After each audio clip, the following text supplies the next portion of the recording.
नमस्ते पंडित फकीर वीरेंद्र जी। सती बाबू आपका स्वागत है। सती सवाल पूछोगे उसके पहले ये बताता कापर हूँ। करो किंगार पिया पिया मोर मोरे मोर आंदर। नहीं, सवाल तो आप कर दिए, लेकिन मैं आपको ये बताना चाहता हूँ कि जब मिले सुर मेरा तुम्हारा तो स्वर बने हमारा। सती, आप जब आते हैं ना तो मेरे ज़िंदगी में इतने अच्छे मुहूर्त आते हैं कि मैं बहुत खुश रहता हूँ।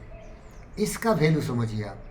ये मुहूर्त जो हम दोनों के जीवन में है ना, ये कहीं नहीं मिलेगा। समझ गए ना? राम बुलावा भेजिया दिया कबीरा रे, जो सुख साधु संत में वो बैकुंठ में हो। क्योंकि हम लोग पवित्र हैं भाई। आपका नाम ही सत्यनारायण है और मैं अधम पापी गलत करता रहा, लोभी लालची सारे कुकर्मों का मैं पोटरी लेके चलता रहा। लेकिन सौभाग्य था कि जब डॉक्टर रमन राव ने मुझे योग विद्या सिखाया तो मेरे जीवन में परिवर्तन आ गया। क्योंकि मनुष्य का जो मस्तिष्क है ना, प्रोग्रामिंग होता है। तो सारे कुकर्मों को मैंने डिलीट कर दिया और उसमें जितने भी पॉजिटिव थे, यामा नियमा और सत्य को समझ गया तो मैं डायरेक्शन बदल दिया सर। तो इसलिए मैं बुद्ध और शुद्ध बन गया हूँ। तो ये जो मौका है ना, इसको मत गंवाइएगा ज़िंदगी में। पैसे कौड़ी बहुत कमा लोगे, लेकिन ऐसा एक पवित्र विचार वाला, अच्छे वाला व्यक्ति कभी नहीं आपको मिलेगा। तो ये कविता सुनिए आप, बहुत ज्ञानी है सर। आपने सवाल पूछा है, कहाँ पर करूँ श्रृंगार पिया मोर आन्हर। ये कविता का कहीं बड़ा कविता हो, बड़ी कविता होगी, उसका एक अंश चाचा जी हमेशा सुनाते थे। क्योंकि वो बहुत गरीब थे लेकिन बड़े ज्ञानी थे। एशिया का one of the biggest library उन्होंने बना लिया था। तो स्कूल कॉलेज में पढ़ने के पैसे नहीं थे, मरुआ का रोटी खाते थे। वो बिहार के एक समस्तीपुर डिस्ट्रिक्ट में रामपुर केशवपट्टी में पैदा लिए थे और बहुत गरीब थे लेकिन बड़े ज्ञानी थे। उनको नोबेल प्राइज़ मिल सकता था। रविन्द्रनाथ टैगोर की छवि के व्यक्ति थे। अटल बिहारी वाजपेयी जैसे वो दिखते थे। तो वो बच्चों को पढ़ाना चाहते थे।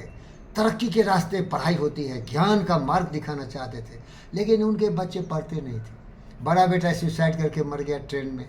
छोटा बेटा दारू पीना शुरू कर दिया, रंडीबाजी शुरू कर दिया। जीते जी देखे कि सब भ्रष्ट हो गया। मैं उनका एक स्टूडेंट था, भतीजा था। हमारे पिताजी वशिष्ठ थे, वो राम सुदिश थे। तो मुझ पर भरोसा किया और बोलते थे कि क्या करूं भाई, मैं तो इतना सोचता हूं, इतना समझता हूं, मैं कुछ भी करता हूं, उसका फ़ायदा क्या है, मेरे बच्चे ही अच्छे नहीं बन रहे। तो मेरा कुर्बानी, मेरी तपस्या, मेरा सब कुछ किसी काम का नहीं है। जब किसी के ख़ानदान में उसके बाल बच्चे आदित्य की तरह सूर्य बन के पैदा लेते हैं और रोशनी फैलाते हैं, तभी उस वंश का वैल्यूज़ होता है।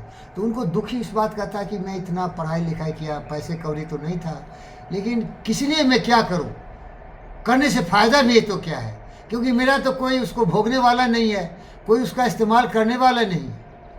तो चाचा जी यही कहते थे, कहाँ पर करूं श्रृंगार, किस लिए मैं इतना मेहनत करूं, किस लिए मैं इतना तपस्या करूं, क्योंकि इसका कोई राइट उत्तराधिकारी नहीं है। दारू पीने वाला, सुसाइड करके मरने वाला, रंडीबाजी करने वाला, छोकरबाजी, अभी भी उनका बेटा वही काम कर रहा है। उसका नाम अनिल है। जो बेटा सुसाइड करके मरा उसका नाम सुनील था। तो ऐसा दुर्भाग्य था। सुनील बड़े बेटा का नाम, छोटे बेटे का नाम अनिल। सुनील सुसाइड करके मर गया और छोटा बेटा अभी दारू पी के ज़मीन जायदाद बेच दिया। तो बहुत दुखी थे। तो माता पिता को चाहिए कि बच्चे को पहले ज्ञान दे, लेकिन ज्ञान भी उसी को दोगे ना जो लेगा। घोड़े को ले जाओगे नदी के किनारे पानी पिलाने, नहीं पिएगा तो क्या करोगे। इसीलिए वो हमेशा कहते थे कि एक व्यक्ति अपने भाग्य का खुद विधाता है, किसी का भविष्य कोई नहीं लिख सकता है। आप उसको कितना भी कोशिश करोगे, लेकिन अगर वो मनुष्य तैयार नहीं है उसके लिए, तो आपका प्रयास कभी भी विफल ही होगा। सफल तभी होगा जब वो व्यक्ति तैयार हो। उदाहरण मेरा लीजिए, मैंने अपने बेटी को विंबलडन जिताने के लिए पिंगल लेडी साहब डोनेशन किया 6 एकड़ ज़मीन, यहाँ 1 क्लब टेनिस आश्रम बनाया, लेकिन ये लोग कुछ नहीं बना। टांग हाथ पैर तोड़ के भिखारी बना हुआ है और दिन रात लड़ने को तैयार है, मुझे मारने को तैयार होता। भाई बीवी बच्चे लाठी लेके मारने को तैयार होते, मारते, चप्पल जूते, पुलिस बुलाते मेरे को गिरफ्तार करने के लिए। देखो दुर्भाग्य कैसा है। जीबी के बोल दिए, पिंगल लेडी साहब बोल दिए, अरे तुम्हारे पिता से बड़ा ज्ञानी कौन हो सकता है। तो जिसको भविष्य अंधकार है उसको कौन रोक सकता सर। अभी आए हैं उनके, हमारी वाइफ के बड़े भाई सती बाबू, बिल्कुल आपके डुप्लीकेट है। बड़े महान पुरुष है, बड़े सर्जन है। वो बोल सकता हूँ कि हिंदुस्तान के सबसे बड़े सर्जन है। कभी सीखा नहीं। वो आदिम जमाने में सर्जन कौन थे? सुश्रुता नहीं, दूसरे कोई थे। चरका नहीं। हाँ, चरक और सुश्रुता ऐसे ही कुछ महान थे। वो चरक बहुत बड़े वैद्य थे, वो धन्वंतरी ऐसे थे। तो उसी प्रतिभा के वो ब्लेड से बड़े बड़े ऑपरेशन कर देते।